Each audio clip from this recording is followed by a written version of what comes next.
super little car. I love these. We actually had one. We had a Nippy ourselves, the Nippy being the later one with the steel body. This is a 65. This is the model basically that came after the EA Sports, which is better known as the Ulster. But it was unlike the Ulster, which was primarily a competition machine. The 65 was just a sports car, you know, for normal use, but you could do competition if you wanted to.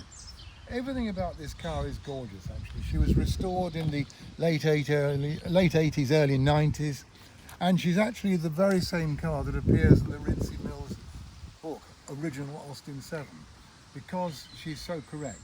She's got the sports gearbox, sports crankshaft, and the original instrumentation. Everything's as it ought to be. And you still just about fit in her. I can, I'm very light and nimble.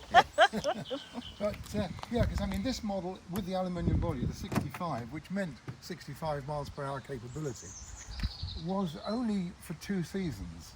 Because from 34 the Nippy came in, and of course the Nippy was, as we said, steel bodied and a little bit heavier.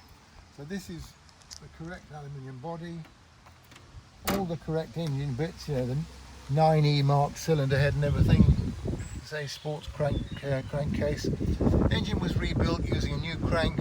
About 1,000 miles since the rebuild, actually. So she's just about run in. Radiator is excellent.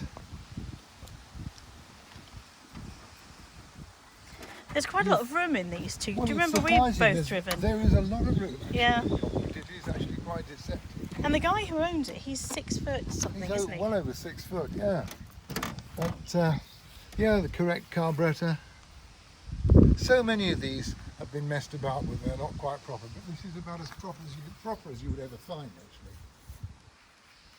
And surprisingly comfortable for a tiny car as well. We certainly, when we had our Nippy, we did a lot of miles, didn't we? We did. I was much better going up Prescott Hill climb without you, though. Well, yes, probably. But a bit of ballast sometimes can be useful. Only sometimes. Yeah, and inside, in the boot, let me just get my hand up in there and find the little catch. Got it. Look, there you go.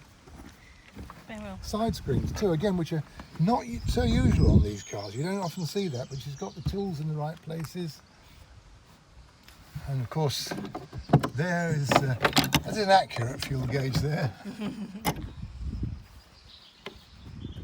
Fresh set of tyres. I think they're Longstones, aren't they? Yeah.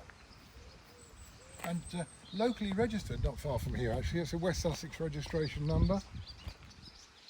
She's a super looking car. She's lovely.